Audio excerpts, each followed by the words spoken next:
We're going to discuss the effects of the lockdown on her work. Hello, Thea. Thanks for joining us. How are you? I'm very well, thanks. Well, it's great to have you on screen. We haven't chatted for quite a while. And I first would like to thank you for also participating in that book project that I've done, Being Creative in the New Normal. And this video follow up between yourself, Bongi, Harris, and myself, who are we are participating in this, and it's an absolute pleasure to be doing this, Yeah, it was. and just to have a more real-time catch-up with three of the participants of this project. I'm very, very happy about this. The response to the book, the ebook that we disseminated for free, the response was overwhelmingly supportive and caring and understanding about the challenges of creatives in the new normal. Well, I'm glad to hear that. I'm going to ask you a couple of questions. Let's start with this.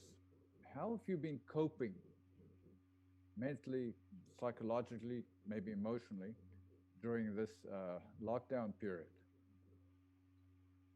Firstly, on a very personal note, I've lost my father during lockdown, as you have lost your mother.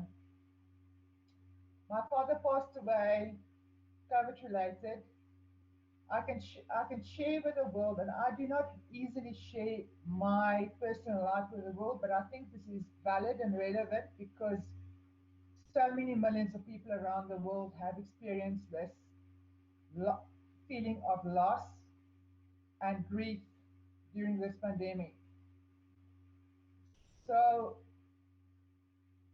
it has been grim, it has been terrifying, it is abstract, and it's horrifying not to have had the opportunity to find closure.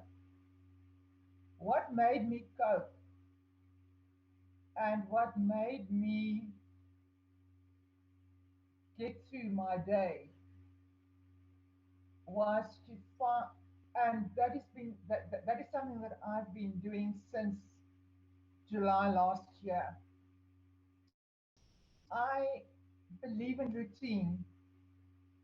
I have a very strict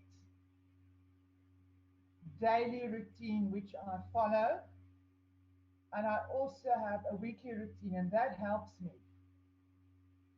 to cope on a day-to-day basis. And I believe in exercise. I do yoga in the mornings. I believe in meditation, and I also believe in relaxation, in reading a book, listening to good music, and yes, taking care of my projects and making contact with people and chatting to people. I am more one-on-one like we are doing today and sharing my experience with the world. Um, as a private person, that is rather daunting, but as I've mentioned, I think it carries value and relevance uh, during these times. The structure is kind of important, right? It's a strict structure to a day, not minute by minute, but just a basic routine. Yes, a basic routine is helpful to help you cope and get through a day. I have to work from home strictly because I have a inherited genetic comorbidity. So I have to be extra careful, but this actually gave me new opportunities in terms of my growth and to look after my projects in a different way. Yeah. So what have you been reading, watching, or let's say following on the media or elsewhere during this lockdown, and uh, could you find inspiration from that in any way? Oh, yes. During lockdown, I've become a sort of a professional Googler. I research things. I love learning more. I watch a movie on TV and I see an actor I don't recognize, and then I'm Googling him or her immediately. I love reading my books again, old books on my shelf. It's standing here in my office. I love looking at my an art again. But behind me, you would find ancient land, which is really one of my favorite pieces. Um, that whole thing of inquiring. And but as far as reading, following, or watching, part of my routine every day is to read at least about 3 or 4 topics that has got nothing to do with art. I've also become more interested in inclusive projects around the world, how people are doing um, humanitarian work, and just random reading of topics that are really, really relevant in the times in which we are living right now. You're using an important word because, as an artist, if you would like to be relevant, it's important to know what's going on. And the most important artists in history were the ones who were in touch with the social issues of their time.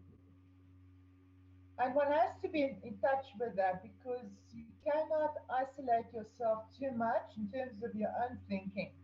In the end, it's really about understanding your own place in the world, isn't it?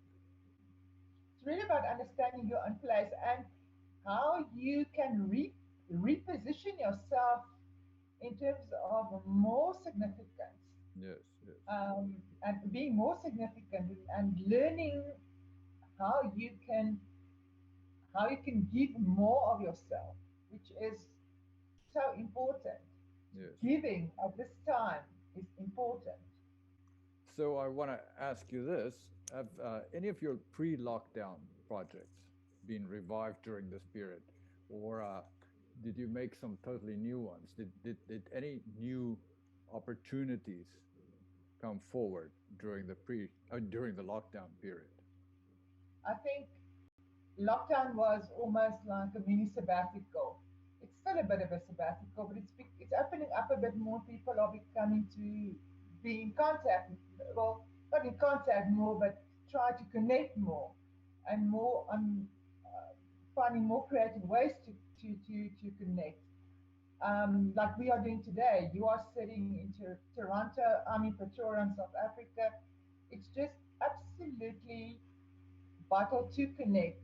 I have focused more on my evaluation projects of artworks in collections and in deceased estates. That is something that I've always been doing. I've been doing it for 30 years. And I have developed that um, service to things that are not just top South African paintings, sculptures, and works on paper, but any object where there is some form of artistic or artisanal intent involved. Another project that I'm working on which I would keep everybody posted in due course, is convene a rather big exhibition project with the fellow alumni from our university where I study. It's going to be something quite monumental. It is on so many levels. It has become meaningful. That's the bottom line, meaning. Hey? Well, thank you for sharing, Sia. It was very interesting to hear what you had to say and what you've been up to. As you said, this is one of a series of conversations. So we hope people will keep watching and listening to what is going on.